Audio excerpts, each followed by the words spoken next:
village of Rilla Mill, a lovely, tranquil and quiet village. The property is behind me. It's a 4-bedroom detached character cottage with many charming features throughout. The property has 4 bedrooms, 3 doubles and 1 perfect size for a study. There's a kitchen diner, separate lounge area and a separate bathroom and shower room. The property itself has many features such as wood burning stove, slate flooring and quarry tiles.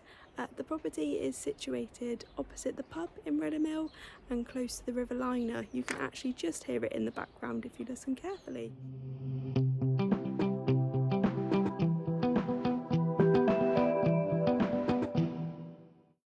Come and have a look inside.